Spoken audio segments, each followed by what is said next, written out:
Sur 100 pasteurs pentecôtistes, 95 ne prêchent que ce genre d'évangile aujourd'hui. On vous pousse dans l'idolâtrie. Quand Jésus a dit nul ne peut servir Dieu maître à la fois, il n'a pas dit nul ne peut servir Dieu et Satan.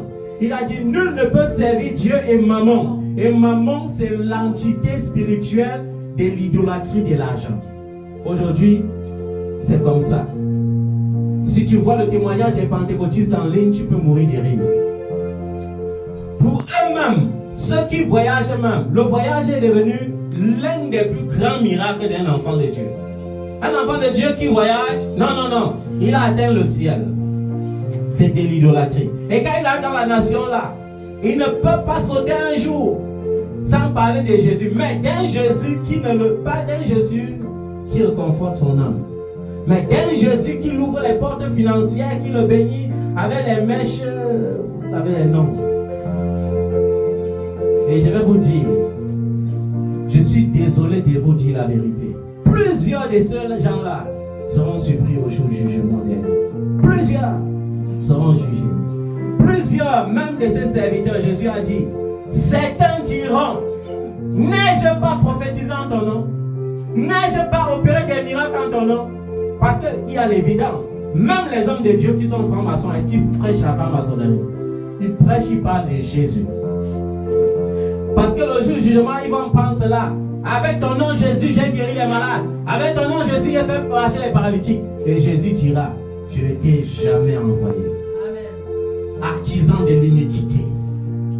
Va dans le lieu qui a été préparé pour ton père et pour toi. Je vais vous dire une autre vérité qui va vous choquer. Jésus parcourait les villages à pied. Qui n'est pas d'accord ici? Jésus parcourait les villages en quoi? À pied. Ce que tu connais de Jésus, c'est que son père était charpentier. Mais qui t'a dit qu'il était charpentier? C'est ce que tu lis.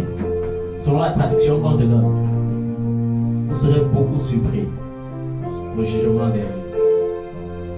Ma prière, c'est que Dieu t'épargne. Ma prière, c'est que Dieu nous épargne de cette génération perverse, de cette génération égarée, de cette génération où les gens ne peuvent plus se sacrifier pour Dieu. Je ne prêche pas ce que je ne pratique pas. Je ne peux pas prêcher, même la sanctification, je ne peux pas prendre le risque de prêcher la sanctification au niveau où je ne sais pas encore pratiquer. Parce que ça sera un jugement pour moi. Est-ce que tu comprends ça? Si je prêche que Jésus a marché à pied, je sais que même comme Jésus est mort à la croix, j'ai marché à pied pour le servir. J'ai prêché Jésus sous le soleil. J'ai prêché Jésus sous la pluie. J'ai prêché Jésus dans la dizaine, dans la pauvreté extrême. Je ne dis pas qu'aujourd'hui je suis déjà fort riche, mais même lorsque je deviendrai fort riche, je ne dois pas cesser de faire comme Paul. Il dit, je sais me rendre à l'aise pour Christ, dans l'humiliation comme dans l'abondance. Matthieu 12:30 nous dit quoi? Celui qui n'est pas avec moi est contre moi. Et celui qui n'assemble pas avec moi disperse. Et c'est un verset que j'ai passé le temps à négliger. Et à force de négliger, tu pousses les enfants à s'égarer n'importe comment. Il est temps que tu comprennes que le Père qui pleurait chaque jour, comme s'il voulait te supplier pour que tu sois sauvé, n'est plus ce Père. C'est le Père qui t'a présenté le salut et qui te demande de choisir le salut. Je ne peux pas. Il y a des gens que j'ai payés. La vie avec Jésus-Christ, c'est même la folie parfois. Il y a des choses que si je te raconte que j'ai fait pour la cause de Jésus, tu vas dire que non, le Père, il a exagéré. Est-ce que vous savez que j'ai prêché l'évangile même à une femme qui avait gardé sa virginité et qui était au bord de la compromission et qui disait, il y a un homme qui il me promet, j'ai dit non. Toi, tu as dit que tu gagnes bien ta vie. Tu as de quoi t'habiller, de quoi manger. Mais qu'est-ce qu'il va venir te donner et prendre ta virginité? Bon, quel est vraiment ton problème? Qu'est-ce que tu veux? Elle m'avait dit, si je pouvais avoir quelque chose qui me fournit seulement 10 000 francs par mois, Non, c'est que je vais garder ma virginité. J'ai dit c'est facile. Vous voyez quel prix on paye pour pousser les gens dans la sanctification. Et en plus qui? Une musulmane en plus. Mais elle était dans un dilemme où sa maman lui disait il faut que tu comprennes qu'il y a des rites qu'on peut faire. Donc il faut aller, je t'amène chez l'imam, il va faire tel rite de lavage ici. Je lui ai dit ton lavage a été payé à la croix. Et ce lavage c'est le sacrifice de Jésus-Christ. Et l'autre chose que les pentecôtistes font sans comprendre, c'est qu'ils disent aux gens donne ta vie au Seigneur Jésus-Christ. C'est qu'un verset biblique. Quand on te dit donne ta vie, ceux qui veulent donner la vie au Seigneur, levez les mains là. C'est l'hérésie.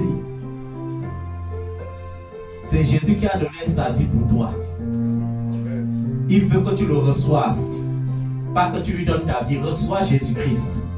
Alléluia. Parce que la parole dit à ceux qui l'ont reçu. On n'a pas dit qu'à ceux qui lui donnent la vie. À ceux qui l'ont reçu. Qui ont reçu Jésus qui est la parole. La parole a donné le pouvoir de devenir enfant de Dieu. Est-ce que tu me comprends bien, aimé? Donc il est temps que tu comprennes que dans la vie, il y a des sacrifices qu'on fait pour Dieu. Dire que je n'ai pas l'argent de Tarsi ne saurait être un prétexte pour ne pas se rendre à l'église. Est-ce que tu comprends ça? En dehors des nouvelles personnes, j'ai même pris une résolution. Parce qu'on ne peut pas vous nourrir avec le lait à vie.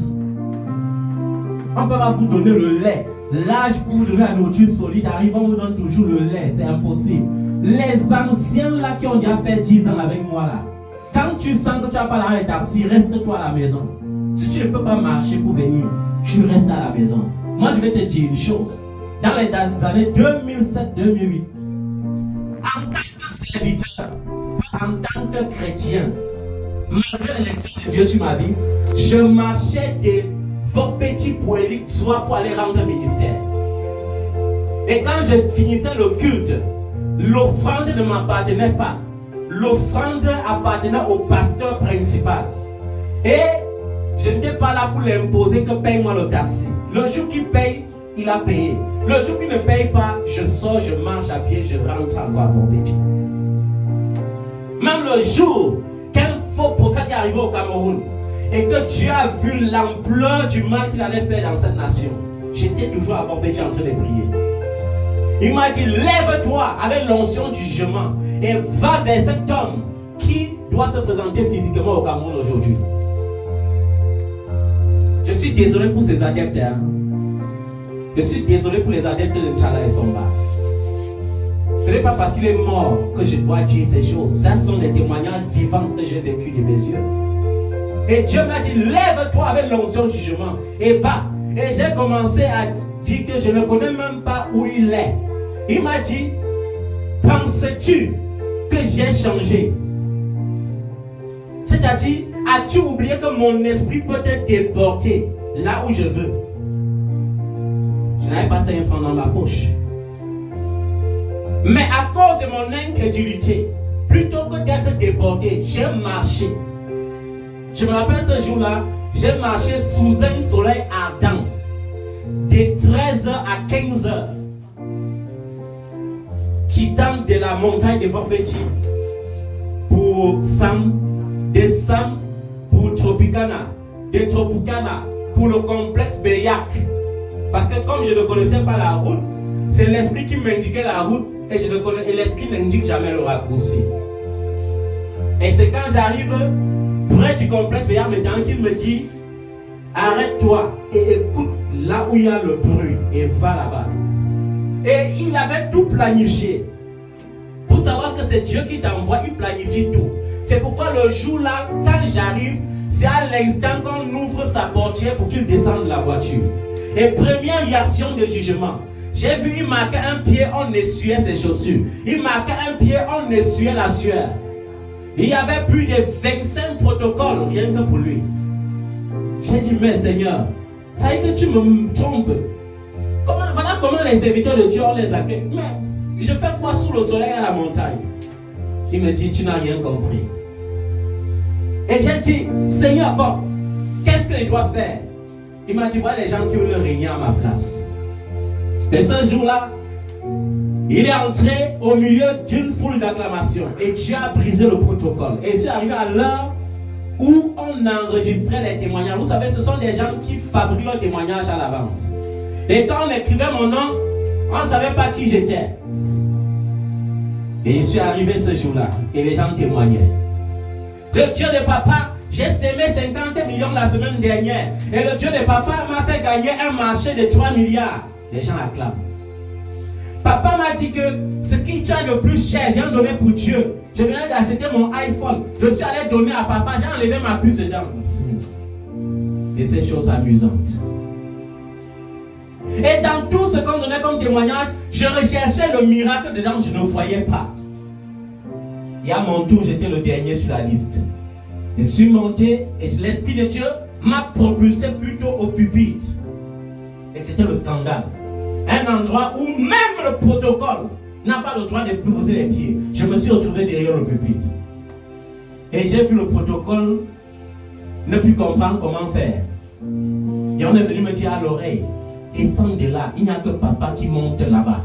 Et j'avais répondu au protocole, va dire que c'est aussi papa qui est ici maintenant. Et on a vu que si on insiste, ça va créer le scandale. On m'a laissé. Et mon témoignage ce jour-là, parce que moi-même, j'étais encore en train de subir le châtiment de la part de mon Dieu. Parce que Dieu dit, c'est comme un père, ne méprise pas la correction de l'Éternel. Ces années-là, j'étais encore sous le joug de la correction de mon Dieu. Et Dieu m'amenait pour me faire comprendre là où j'étais tombé. Parce que quand j'avais décidé de me frotter, il ne m'avait pas expliqué exactement pourquoi est-ce qu'il me frottait. Et quand j'ai vu quelqu'un qui marque un pas, on est sur la chaussure. Un pas, on est sur la sueur. Je me suis rappelé que 4 années avant, quand j'étais à l'église évangélique du Cameroun, les gens venaient balayer. Chaque fois que le pasteur principal entrait, on ne bougeait pas le petit doigt. Mais quand je voulais entrer, on venait balayer chaque pas que je marquais avec les arbres de paix. Et les mamans étalaient leur paille neuf pour que je marche dessus. Et ce jour, j'ai compris que quand tu voles la gloire de Dieu, si tu lui appartiens, Dieu te fouette. Pourquoi Dieu demande de ne pas juger les gens comme eux? Parce que ce sont les gens du dehors. C'est pourquoi eux, ils font des trucs bizarres. Ils pêchent, ils séparent les familles des gens. Ils se prostituent, ils créent même la prostitution cachée qu'ils font dans l'église. Dieu ne les fouette pas parce que ce sont les gens du dehors. Dieu ne les connaît pas. Mais quand tu es de l'intérieur, le Père te fouette. Et mon témoignage ce jour, j'avais dit, je suis désolé et même très surpris par vos genres de témoignages. Parce que vous prenez des bénédictions naturelles comme un miracle et ça me choque. Il faut voir le genre de silence. Les gens qui étaient là, chaque témoignage, on applaudissait, on criait là. C'était un silence. Parce qu'on ne connaissait plus quel genre de témoignage. Chacun se demandait que c'est quel genre de témoignage encore ici. Que quand tu dis que le Dieu de papa t'a donné une voiture là, où est le miracle dans une voiture? Même le païen qui travaille a les grosses voitures. Parce que Dieu est fidèle. Il donne sa pluie et son soleil aux bons et aux méchants. C'est-à-dire que le méchant qui se réveille tôt pour aller travailler et qui n'est pas paresseux, Dieu le bénit avec les richesses. Mais le chrétien qui jeûne, qui prie, Seigneur, je veux l'argent et qui s'enferme dans pour jeûner et prier, l'argent ne viendra pas le trouver dans la chambre. Et j'ai dit, je suis vraiment surpris par ces genres de témoignages. Mais mon témoignage, c'est que si tu pêches, Dieu va te fouetter. Si tu pêches, Dieu va faire comment? Il va te fouetter. Et quand j'ai déposé le micro, c'était plus les acclamations, c'était les interrogations. Mais tu sentais que ce n'était pas une interrogation, les gens se touchaient l'un l'autre. Et j'ai vu le père là croire que son business s'est gâté. Parce que c'est le business qu'ils font. C'est pourquoi on avait terminé le programme ce jour-là à 22h. Et à 22h10, il a vu, j'étais entouré de 200 personnes qui posaient la question sur le genre des doctrines que je prêche. Et certains disaient, tu es homme de Dieu. Waouh! quand tu faisais ton témoignage, mon cœur bondissait au-dedans de moi. Je sentais comment, parce que ce n'est pas ce qu'ils partent chercher. Dans la magie, ils viennent, ils font renverser les gens, on appelle onction là, ce n'est pas ça. Et je suis surpris de voir qu'il y a encore certains de mes enfants, même en Europe, qui sont en train de voir le genre d'onction là. Maman est onctionnée, papa est onctionné, qui t'a dit que c'est l'onction parfois? Parfois c'est la magie.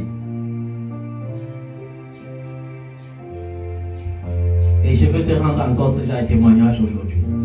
Il faut que tu te réveilles. Nous tous qui venons à l'église, nous tous ne sommes pas enlevés. Seuls les qualifiés seront enlevés. Je vais prendre l'exemple dans les réseaux sociaux. Aujourd'hui, les jeunes enfants qui sont dans les trucs comme TikTok, Twitter, tout ça, surtout les filles, elles ont cru que pour avoir le maximum de nombre de vues, il faut faire comment? Il faut mal s'habiller. Il faut exposer son corps. Mais il y a quelque chose qu'elles n'ont pas encore compris. Quand tu exposes ton corps alors que ton corps appartient à Jésus, qu'est-ce qui se passe? C'est le contraire. Danser nu, tu as dansé nu pour dire parce que tu n'auras pas les nombres de vues.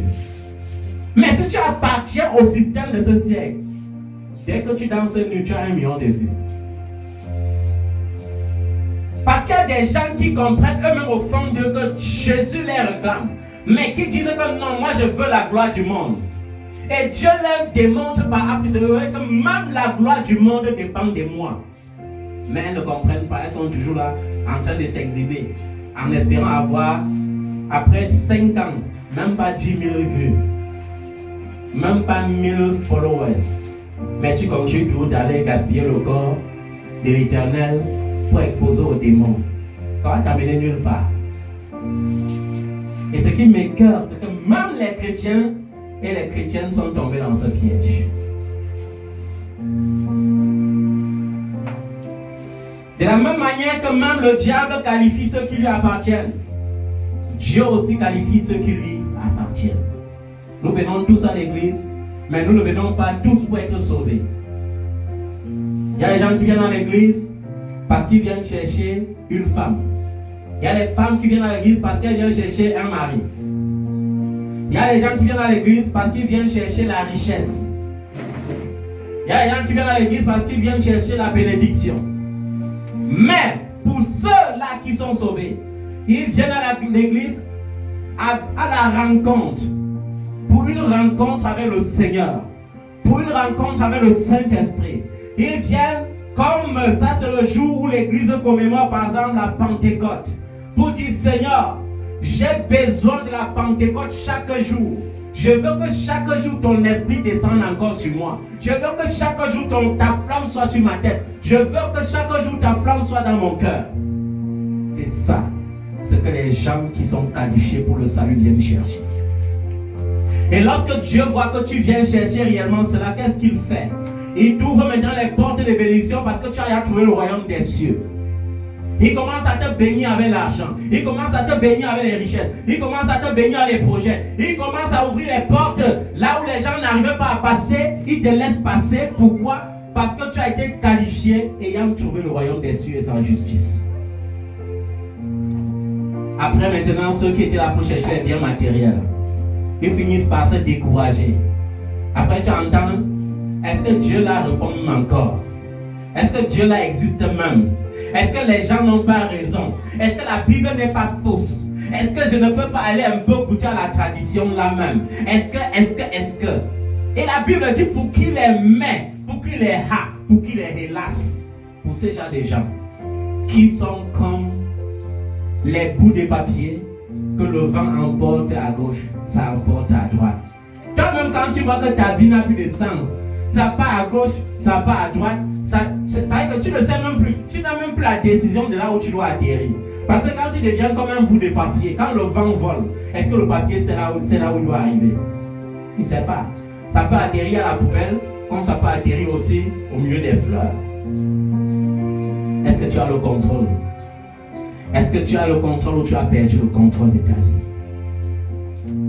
Qu'est-ce que tu recherches? La bénédiction que tu recherches se trouve dans le royaume des cieux. L'argent que tu recherches se trouve dans le royaume des cieux. Les papiers que tu recherches se retrouve dans le royaume des cieux. La nationalité que tu recherches se trouve dans le royaume des cieux. La grossesse que tu attends se trouve dans le royaume des cieux. Mais la question est celle, as-tu trouvé le royaume des cieux? Si oui, as-tu trouvé la justice du royaume des cieux? Si tu as trouvé, toutes les autres choses te seront données par-dessus comme cadeau. Ça m'écoeure lorsque les enfants de Dieu chantent. Cherche premièrement le royaume des cieux, tout le reste sera donné au comme cadeau, l'argent au comme cadeau. Mais ils pratiquent l'inverse. Au lieu de chercher le royaume des cieux et sa justice, ils cherchent l'argent d'abord. Parce qu'ils ont mis en tête que ce n'est que lorsque tu as l'argent dans ce monde que tu es important. Même lorsque je n'avais pas de quoi manger, j'ai été toujours l'homme le plus important dans ma famille. C'est pourquoi même le plus riche de ma famille était toujours à l'aise lorsque je n'étais pas présent dans une réunion. Parce que dès que j'arrive, malgré le fait que je n'ai pas gagné la voiture, je deviens important et mon importance le diminue. Et qu'est-ce qui me rendait important? Est-ce que c'était l'argent? C'est Jésus. L'homme de Dieu vous a dit qu'il faut sentir l'odeur de Christ. Et il vous a dit, et vous devez imiter cela de moi. Lorsque tu passes quelque part, on va sentir la bonne odeur de Christ. Je me rappelle quand je partais chez mon fils Paolo pour la première fois. Encore pourquoi? Pour une prière. Il avait une seule inquiétude. Est-ce que mon père là, il va encore entendre quoi? Prophète, m'aide. Je lui ai dit, fils, il y a prophète, il y a prophète. Il y a onction, il y a onction. Même si ton père avait juré qu'il ne recevra jamais un homme de Dieu chez lui, je serai l'homme de Dieu qui sera bien reçu. Et le même jour qu'il va me recevoir, il va donner un témoignage de moi. Et ça l'a pas surpris. Le père a participé à la prière. Et il a participé étant calme, étant content. Et à la fin, il s'est exprimé. Il a dit, et je ne peux jamais oublier ça, il a dit à ses enfants, pas vos alléluia que vous faites là. Voilà maintenant un homme de Dieu. Suivez-le. Faites comment? Suivez-le. La bonne odeur de Christ. La bonne odeur de Christ fait que tu es qualifié. Là où les gens sont disqualifiés. C'est pas le premier. Il y a un autre qui est venu me menacer avec l'arme un jour. Si ma femme vient encore prier chez toi, il va tirer sur toi. J'ai dit, tu dis que tu es musulman. Mais le Dieu de ta femme là, comme il est le vrai Dieu, toi-même tu vas le célébrer bientôt. Il ne savait pas qu'elle annonçait que même comme tu es musulman et que ta famille dit que tu dois pratiquer la polygamie, tu dois aller devant le maire. À cause de l'onction, tu vas dire monogamie. Et à cause de l'onction, tu vas dire homme de Dieu, viens prier pour mon mariage. Il ne savait pas que ça allait arriver. Quand ça arrive, c'est un mois après qu'il dit à sa femme, mais je ne comprends même pas ce qui s'est passé. Qu'est-ce que ton père là et toi m'avez fait? Moi, si là, je défie toute ma famille, je ne vais pas signer monogamie avec toi comment? Ça s'est passé comment que ton père là vient à mon mariage, il prie jusqu'à tous mes amis disent qu'on va faire comment pour encore le rencontrer? Parce que c'est ça qu'on appelle l'onction. Ce n'est pas les flatteries qu'on va chercher dans les esprits des autres. En un temps, vous tombez, vous vous levez et vos vies ne changent pas. Tu es alors tombé pourquoi? Donc la délivrance, c'est maintenant que quelqu'un tombe. Vous acclamez, après il se lève, il rentre avec ses problèmes. Là, le mois qui suit, il vient, il tombe encore. Quand Dieu te rencontre, il te laisse avec les mêmes problèmes. Quand il y a la rencontre avec le divin change tout. Quand Dieu te rencontre, quand tu es malade, il ne te laisse plus dans la maladie, il porte tes maladies. Alléluia. Et j'ai envie de te dire une chose, que tu comprennes une chose, c'est que tu as tellement crucifié Jésus. Mais est-ce que tu veux continuer de le crucifier? À la croix, on dit qu'avant d'aller à la croix, il a subi les coups. On ne peut pas compter le nombre de coups qu'il avait reçus. C'était tes péchés. C'est que tu étais là, tu le giflais.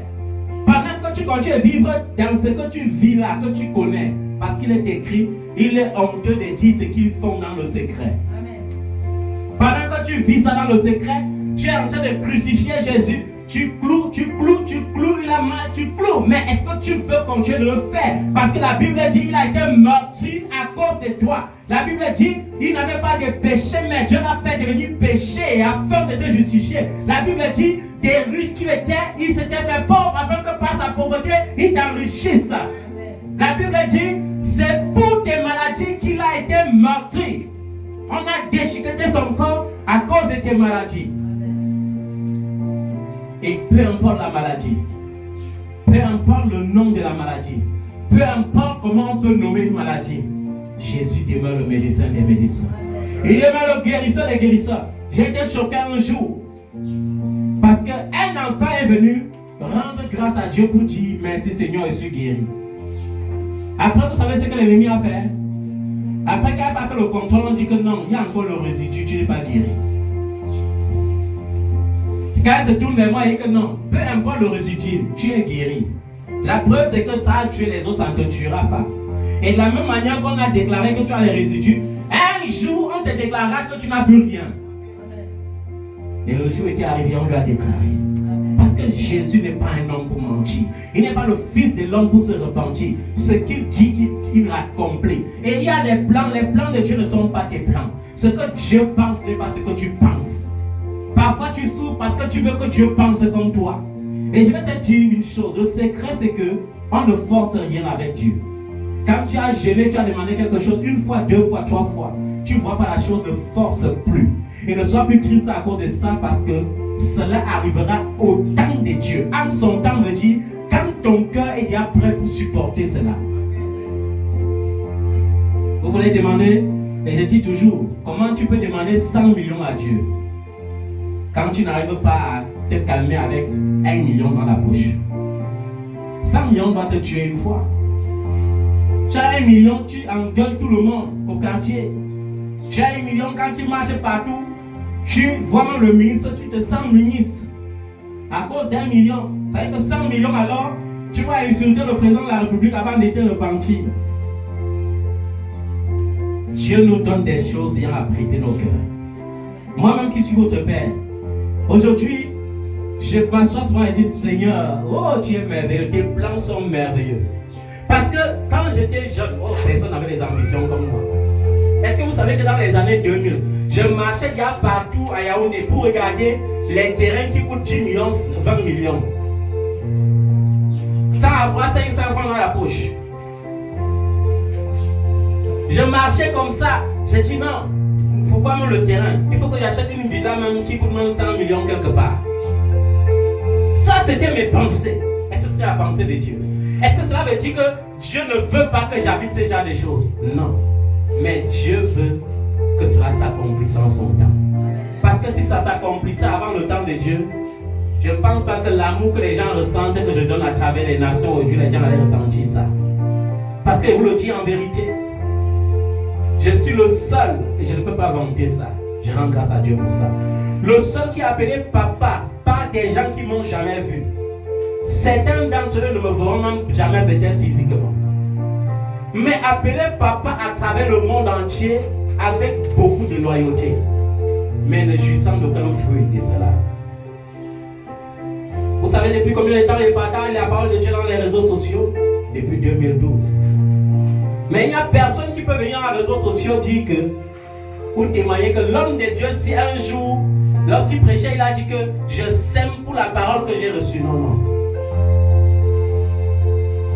Non. Pourtant, les commerçants, ils ont infiltré même TikTok maintenant. Ce n'est pas pour la gloire de Jésus, c'est pour la gloire de leur vente. J'ai été surpris quand un enfant m'a appelé de l'île Maurice pour me dire, mais papa, il y a les prophètes dans TikTok qui finissent de prophétiser, ils demandent nos contacts en inbox. Ils viennent maintenant là, ils disent des choses et ils disent qu'on les paye. J'ai dit, ma fille, ce sont des commerçants. Tu n'as pas besoin de payer Dieu pour qu'il te donne une prophétie. Tu n'as même pas besoin de payer Dieu pour qu'il accomplisse une prophétie dans ta vie. Dieu n'a pas besoin de ton argent. La Bible dit que l'or et l'argent l'appartiennent déjà. C'est plutôt toi qui as besoin qu'il te donne. Parce que même la dîme, Quand Dieu te demande la dîme, c'est par pitié. Parce que quand on dit que quelqu'un t'a créé, ça veut dire que quoi? Tu dépends de lui entièrement.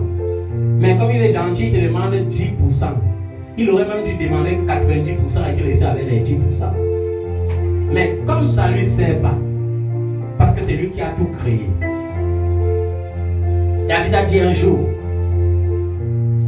s'il avait faim, celui-là qui donne la nourriture à tous les oiseaux du ciel, te demandera-t-il à manger?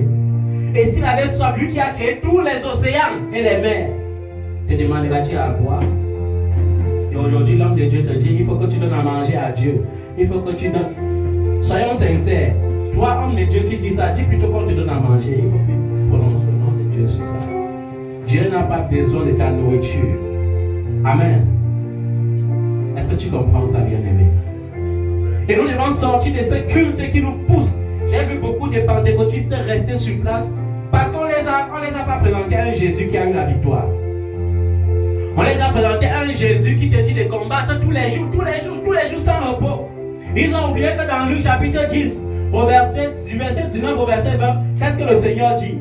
Voici, je vous ai donné le pouvoir de marcher sur les serpents et sur les scorpions, de marcher sur toute la puissance de l'ennemi et rien ne pourra vous nuire. Au verset 20, il dit, car voici, même tous les esprits vous sont soumis. Amen. Mais aujourd'hui, les enfants de Dieu vivent dans la peur.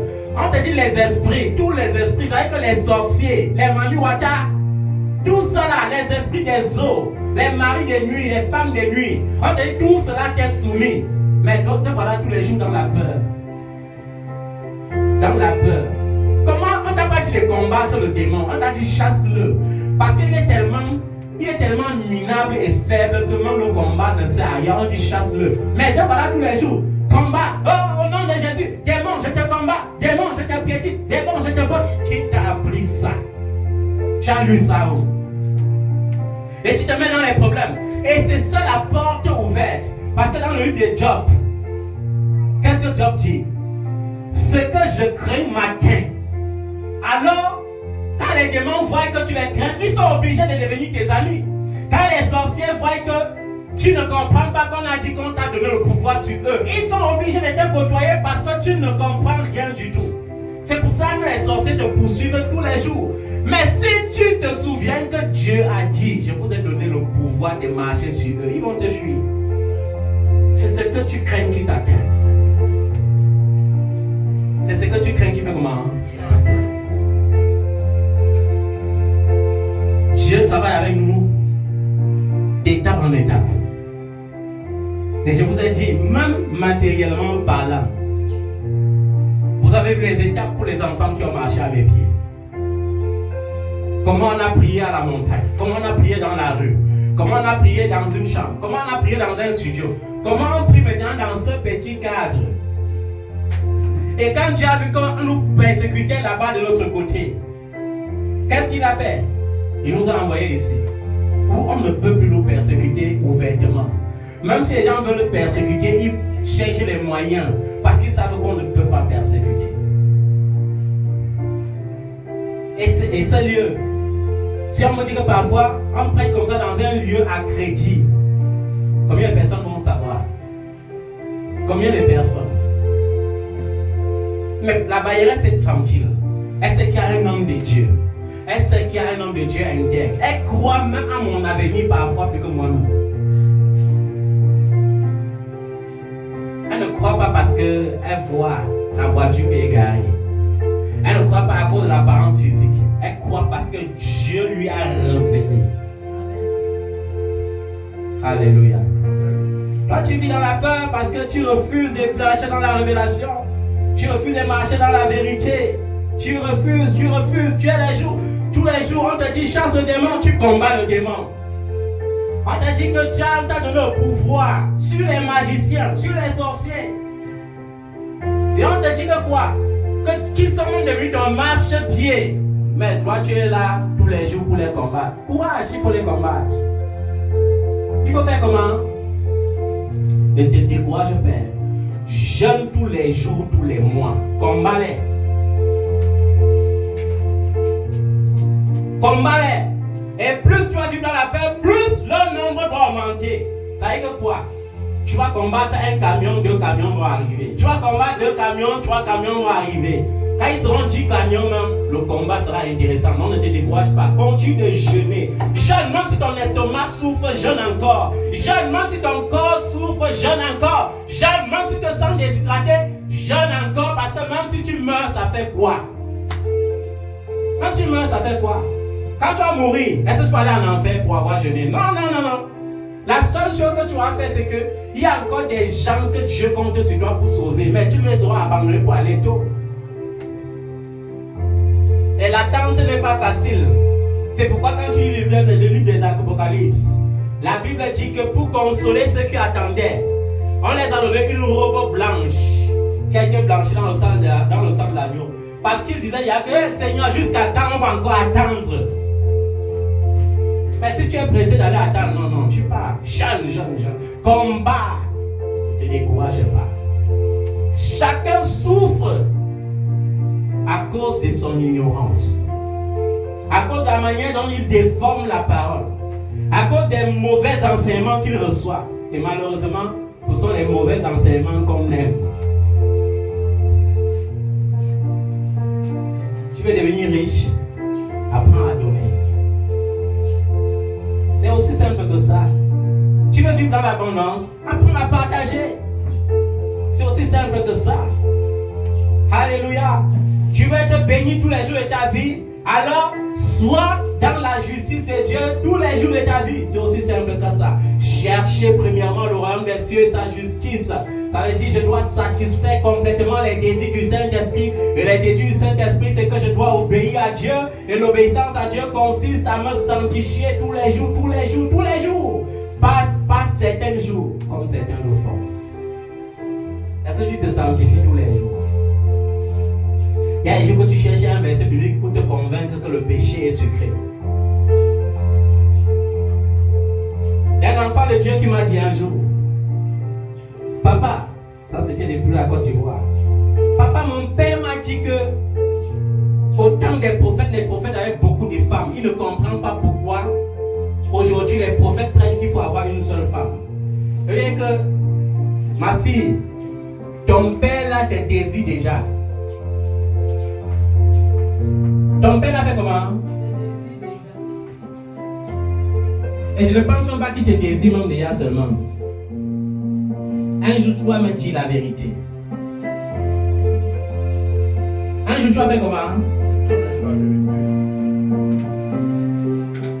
Et quand je pense à cet enfant, parfois je pleure. Parce que ce sont des gens qui ont abandonné l'islam pour chercher Jésus. Mais elle les a présenté le mauvais évangile. Et elle a subi, elle, sa petite soeur, sa cousine ont subi les mêmes sorts.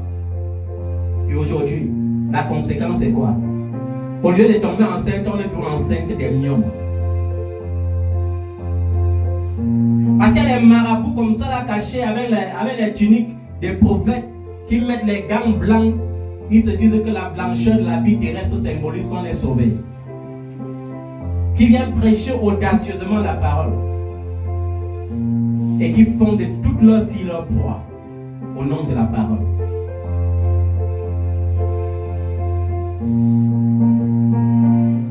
Que Dieu nous préserve de cette génération. Que Dieu nous préserve de cette génération perverse. Que Dieu nous préserve de cette génération perverse. Que Dieu nous préserve de l'apostasie. Que Dieu nous préserve de l'apostasie. Que Dieu nous préserve de l'apostasie. Non, Père, je veux être enlevé. Je refuse de participer à l'apostasie. Je refuse, Seigneur, de me laisser séduire par le culte de maman. Je refuse de me laisser séduire par le culte de Jézabel. Tu as averti l'église de Laodicée. Tu as dit, ce que j'ai contre toi, c'est que tu laisses la femme Jézabel prêcher la parole et séduire mes serviteurs. Et c'est ce qui se passe aujourd'hui, Père. Nous ne voulons pas rater l'enlèvement. Nous ne voulons pas rater l'enlèvement. Nous voulons être sauvés réellement. Nous voulons, Seigneur, que le jour où la trompette sonnera, que nous soyons prêts à la rencontre dans les nuées avec toi. Nous refusons, Seigneur, de participer au système religieux qui prépare l'avènement du Fils du péché. Nous refusons cela, Seigneur. Et nous savons que nous ne sommes pas au temps de la grande tribulation. C'est pourquoi, même si l'ennemi se fâchait, ça nous fera quoi? Qu'est-ce que ça nous fera? A-t-il le pouvoir sur nos vies? Non. A-t-il le pouvoir sur nos biens, même matériels? Non. Il n'a aucun pouvoir. Parce que tout pouvoir t'a été donné dans les cieux et sur la terre. Et non seulement le pouvoir t'a été donné dans les cieux et sur la terre, mais tu nous as donné le pouvoir de marcher sur les serpents et les scorpions, de marcher sur toute la puissance de l'ennemi, et rien ne pourra nous nuire. Aucune pauvreté spirituelle, matérielle ne pourra nous nuire. Aucune maladie spirituelle ou physique ne pourra nous nuire. Père, tu as dit, nous avons ce pouvoir. Amen. Et nous marchons par ce pouvoir dans le nom de Jésus-Christ. Nous marchons par ce pouvoir dans le nom de Jésus-Christ. Seigneur, la richesse n'est pas liée à la compromission, mais à la bénédiction. C'est pourquoi nous refusons toute forme de compromission et nous acceptons la bénédiction qui vient de notre Père Céleste par le puissant nom de Jésus-Christ de Nazareth. Parce que, Seigneur, la terre t'appartient et tout ce qui se meut sur la terre t'appartient. C'est-à-dire que toutes les grandes relations de la terre dépendent de toi. Seigneur, tout le contraire est un mensonge de l'ennemi. Et nous refusons le mensonge, nous refusons la réalité et nous marchons dans la vérité. Et dans cette vérité, il a dit, nous serons la tête et non la queue. Il a dit, nous serons les premiers et non les derniers. Il a dit, nous serons bénis dans les villes et dans les champs. Il a dit, nos greniers seront pleins et nos cuisses seront pleines. Il a dit, que nous serons bénis dans les campagnes et dans les villes. À notre départ et à notre arrivée, nous serons bénis. Alors, peu importe l'endroit où tu nous enverras, nous sommes sûrs d'être bénis. Nous sommes sûrs d'être bénis. Amen. Parce que la malédiction n'est pas notre partage. La malédiction a été enterrée. La malédiction a été crucifiée. Et toi, tu as fait de nous une bénédiction, une race bénie, une race royale, une race des sacerdoces royales bénies avec Jésus qui est le souverain sacrificateur et qui a fait de nous un royaume des sacrificateurs pour Dieu. Amen. C'est pourquoi, Père, nous voulons te dire merci pour l'Esprit de Jésus-Christ. Nous voulons que tu nous donnes aujourd'hui ta puissance. Nous voulons que tu nous donnes ta puissance. La puissance qui s'acquiert par l'Esprit de Jésus-Christ, par l'Esprit de vie. Cette puissance manifestée au jour où les disciples, au nombre de 120, parmi lesquels il y avait la mère et les frères du Seigneur Jésus-Christ, selon la chair, étaient assemblés. Oh, ce jour où il y a eu un bruit de vent impétueux et les flammes de feu qui avaient apparu sur leur tête. Père, nous voulons voir encore cela. Nous voulons vivre cela, Père. C'est le meilleur cadeau que tu donnes à tes enfants. Le meilleur cadeau que tu donnes à tes enfants, c'est l'Esprit de Jésus-Christ. Parce que c'est l'Esprit de Jésus-Christ qui est le meilleur enseignant. C'est l'Esprit de Jésus-Christ qui nous révèle le Père et le Fils. L'Esprit de Jésus-Christ qui nous révèle la vérité, qui nous enseigne toutes choses. C'est l'Esprit de Jésus-Christ qui est l'Esprit de sagesse. C'est l'Esprit de Jésus-Christ qui est l'Esprit par lequel nous pouvons appeler Dieu Abba, notre Père. Amen. Nous avons besoin de toi, Saint-Esprit. Aujourd'hui comme hier, nous avons besoin de toi. Merci Seigneur Jésus. Merci pour ta bonté. Merci pour ta fidélité. Merci parce que c'est la vérité qui a franchi. Merci Père parce que c'est la vérité qui a franchi. Donne-nous d'être affranchis par ta vérité. Donne-nous d'être affranchis par ta sainteté. Donne-nous de te donner la première place. Donne-nous de donner la première place au Saint-Esprit, car il n'y a aucun homme sur cette terre, même pas un père spirituel, même pas une mère spirituelle qui peut occuper la place du Saint-Esprit. Donne-nous de donner la première place au Saint-Esprit, parce que c'est à lui que tu nous as confié. Tu as en disant, tu ne nous laisses pas orphelins, mais tu nous donnes un nouveau consolateur, l'Esprit de vérité que le monde ne peut pas connaître. Pareil, mais nous, à nous, tu nous donnes de le connaître, parce qu'il est avec nous, il est en nous. Saint-Esprit, nous avons besoin de toi. Amen. Nous avons besoin de toi. C'est toi qui guéris. C'est toi qui console. C'est toi qui révèle. C'est toi qui restaure. C'est toi qui bénit. Et nous n'avons pas peur des liens de sang. lorsqu'il y a le Saint-Esprit. Et nous n'avons pas peur des liens de la chair lorsqu'il y a le Saint-Esprit. C'est pourquoi je veux parler ce soir dans la vie de quelqu'un. Je veux parler cet après-midi dans la vie de quelqu'un et déclarer maintenant que s'il y a un homme quelque part, s'il y a une femme quelque part, s'il y a un oncle, une tante quelque part qui s'est assis sur ta bénédiction, je commande maintenant, de la même manière que les anges avaient roulé la pierre, que cet oncle, cette tante, ce frère, cette soeur, ce cousin, cette cousine, qu'il se lève maintenant et que ta bénédiction soit libérée par le puissant nom de Jésus-Christ de Nazareth. Je déclare maintenant, s'il y a un homme quelque part qui a juré que ta richesse ne sera jamais libérée, ta richesse est libérée au nom de Jésus-Christ de Nazareth. Ta santé est libérée au nom de Jésus. Et je parle maintenant dans vos maisons, dans vos familles. S'il y a des hôtels qui subsistent, des hôtels qui ont été bâtis pour vous maudire, je déclare maintenant que la grâce qui est sur ma vie, Père, cette grâce qui me rappelle que tu as donné des ordres à tes anges à mon sujet et au sujet de tes enfants. Que cette grâce se répande et que tes anges descendent dans les villes, que tes anges descendent dans les maisons, que tes anges descendent dans les campagnes, que tes anges descendent dans les familles et que ces hôtels maléfiques qui produisent, oh Dieu, la malédiction, qui produisent la maladie, qui produisent la stagnation, Père, que ces hôtels soient détrônés, que ces hôtels soient renversés, que ces hôtels soient réduits en miettes au nom puissant de Jésus de Nazareth. Que ces hôtels soient réduits en miettes au nom de Jésus. Je déclare la maladie n'est pas ta portion. La pauvreté spirituelle n'est pas ta portion. La pauvreté matérielle n'est pas ta portion. Oh Père, je déclare cela sur ton peuple ce matin. Le rejet n'est pas ta portion. L'échec n'est pas ta portion. Au nom puissant de Jésus de Nazareth. Parce que tu es destiné à réussir. Et tu réussiras au nom de Jésus-Christ de Nazareth. Et tu réussiras au nom de Jésus de Nazareth. Je déclare que tu es béni, béni, béni. Au-delà des bénédictions attendues par le puissant nom de Jésus-Christ de Nazareth. Il dit, si tu trouves le royaume des cieux et sa justice, toutes les autres choses te seront données par-dessus comme cadeau. Je ne sais pas ce que tu attendais encore.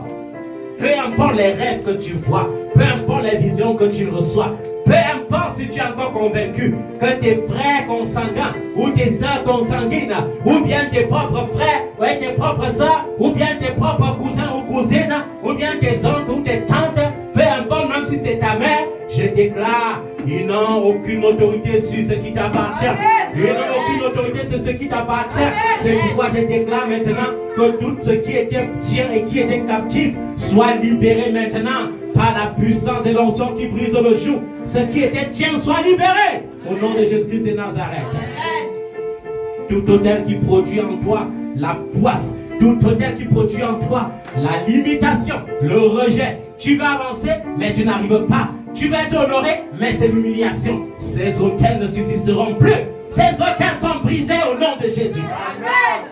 Ces hôtels sont brisés au nom de Jésus-Christ.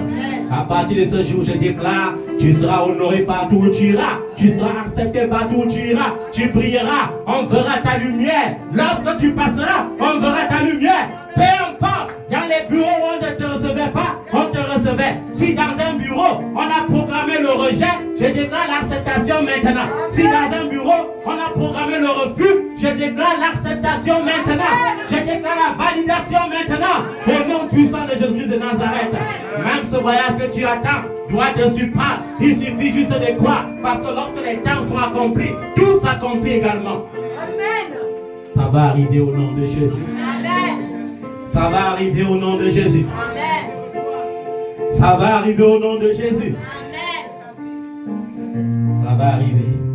Parce que le Dieu que nous servons est fidèle. Le Dieu que nous servons n'a pas changé. Il reste l'Elohim. Il reste l'Adonai.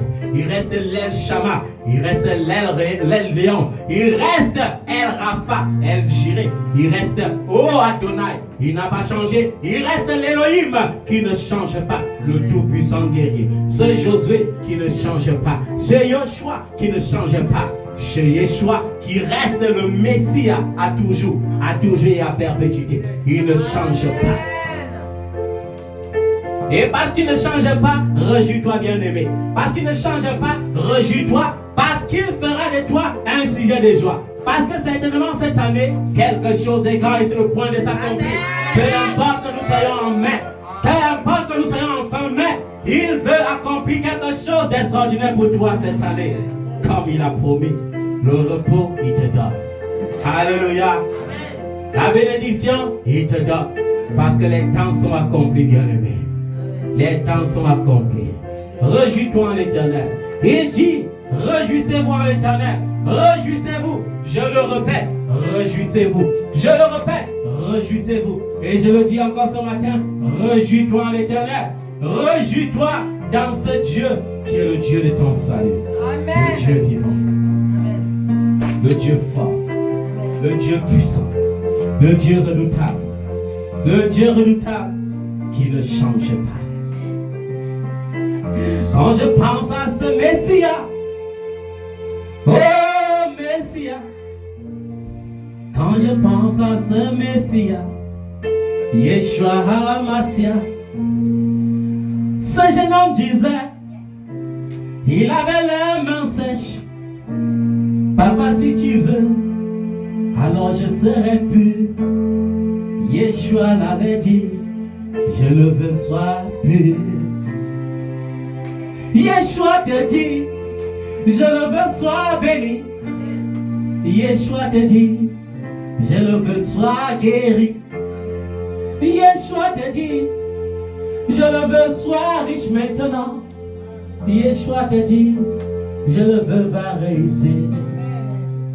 Et quand je pense à cette femme, pendant 12 années, elle avait cherché des solutions.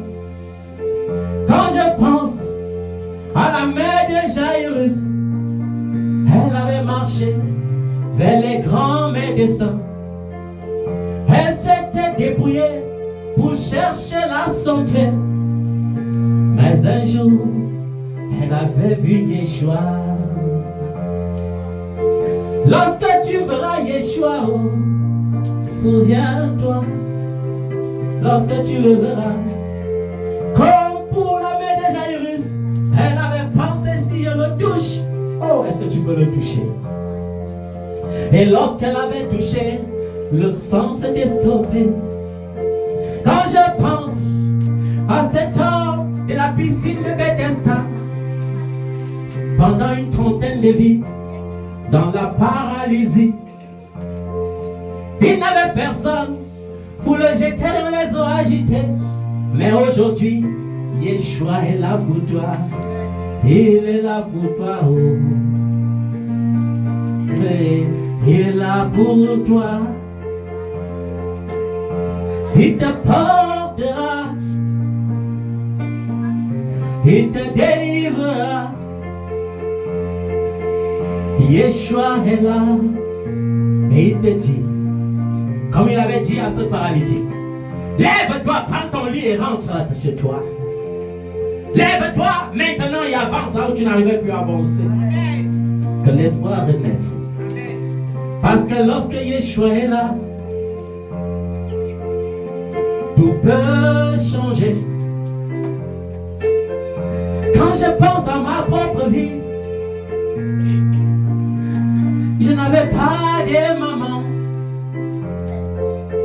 Quand je pense à ma propre vie, je n'avais pas de papa. Il fallait que je paye pour être aimé. Il fallait que je paye pour être accepté. Mais Yeshua, lorsqu'il est présent, il est le vrai papa. Il est le vrai maman. Il est le vrai frère. Il est la vraie sœur. Quand je pense à ma propre vie, ma vie d'orphelin, lorsque Yeshua est là, l'orphelin a un père, le rejeté et accepté, le méprisé, consolé. Quand je pense à ma propre vie, je n'avais pas de famille. Mon Yeshua m'a donné une si grande famille. Mon Yeshua m'a béni dira, quand je pense à ma propre vie, oh, moi le rejeté, aucun autre ne se souciait, aucun temps ne se souciait. Mon Dieu m'a pris de la boue, il m'a rassuré. Mon Dieu m'a pris de rien, il m'a donné un nom. Aujourd'hui je suis son élu, le prophète à son service, président fondateur des organisations internationales. Oh, merci Yeshua, tu peux consoler. Alors mon frère, ma soeur, peu importe si ta vie n'a pas de sens, aucun oncle n'a même le droit de s'occuper de toi. Ce n'est pas une obligation. Cesse de dire que sans mon oncle, ma vie serait plus grande aujourd'hui. Aucune tante n'a le droit. Tu n'es pas son enfant. Alléluia. Et même ta mère, si elle n'a pas les moyens de le faire, mieux vaut te confier en celui qui a tout créé. Il s'appelle Yeshua. Il n'échoue pas. Il a créé les cieux et la terre et son marchepied. Alléluia. La terre et ce qu'elle renferme appartiennent à Yeshua. Les cieux et tout ce qui appartient aux cieux lui appartiennent. Même les mers, même les océans. Et il ne te donne pas le pouvoir de te noyer. Il te donne le pouvoir de marcher sur les eaux. Alléluia. Il n'a pas changé. Est-ce que tu peux l'acclamer ce matin? Est-ce que tu peux le célébrer? Est-ce que tu peux le célébrer? Est-ce que tu peux crier Yeshua? Oh, Yeshua! Oh, Yeshua! Il t'a demandé de l'appeler. Appelle Yeshua ce matin. Appelle-le ce matin. Appelle-le ce matin. Appelle Yeshua ce matin. Il te demande de l'appeler. Quand tout va mal, appelle Yeshua. Appelle-le ce matin. Il va remplacer tes tristesses. Il va remplacer tes larmes. T'as assez de joie. Appelle Yeshua. Appelle Yeshua. Appelle Yeshua. Peu importe, même si le français dit qu'il est Jésus, il est mon Yeshua. Il est mon Yeshua. Digne d'adoration. Digne d'adoration. Il s'appelle Yeshua. Oh, et quand je l'appelle, ma joie est restaurée. Et quand je l'appelle, ma vie a un sens. Et quand je l'appelle, je me sens rassuré. Et quand je l'appelle, je me sens béni. Et quand je l'appelle, je sens la vigueur dans mon âme. Et quand je l'appelle, je sens la vigueur dans mon corps. Yeshua, Yeshua le Messie. Alléluia. Est-ce que tu peux lever ta main vers le ciel? Oh, que le nom de Jésus soit célébré. Que le nom de Jésus soit béni. Tu rentres aujourd'hui avec des solutions. Au nom de Yeshua le Messie. Tu rentres avec des solutions. Tu rentres étant joyeux. Tu rentres étant béni. Au nom de Jésus-Christ de Nazareth, je déclare plus de problèmes. Plus de problèmes. Au nom de Jésus. Parce qu'il t'accorde son repos. Le repos qu'il t'a donné par la croix. Le repos qu'il t'a donné à la croix. Le repos qu'il t'a donné à la croix. Reçois-le maintenant. Au nom puissant de Jésus-Christ de Nazareth. Reçois, reçois, reçois. Reçois, reçois, reçois. Je ne sais pas quel est le désir de ton cœur. Mais aujourd'hui, reçois, reçois au nom de Jésus-Christ de Nazareth. Je ne sais pas ce qui t'inquiétait encore, mais maintenant sois rassuré au nom de Jésus-Christ de Nazareth. Sois rassuré au nom de Jésus-Christ de Nazareth. On avait dit que tu travailleras, tu n'auras pas de promotion, mais au nom de Jésus-Christ de Nazareth, je dis tu auras des promotions au nom de Jésus-Christ de Nazareth. On avait dit tu ne te marieras pas, mais au nom de Jésus, je dis ton mariage va se manifester. On avait dit tu n'enfanteras pas, mais je dis au nom de Jésus-Christ, tu vas enfanter. On avait dit tu ne peux pas déborder 1 million. On avait dit ton argent n'atteindra jamais 10 millions. Mais ce matin, je dis 100 millions, 200 millions au nom de Jésus-Christ de Nazareth. Parce que c'est à notre Dieu qu'appartiennent l'or et l'argent. Reçois la solution ce matin. Reçois la solution ce matin. Au nom de Yeshua le Messie. Que le nom de Jésus-Christ soit acclamé. Que le nom de Jésus soit béni. Alléluia. Merci Seigneur. Amen.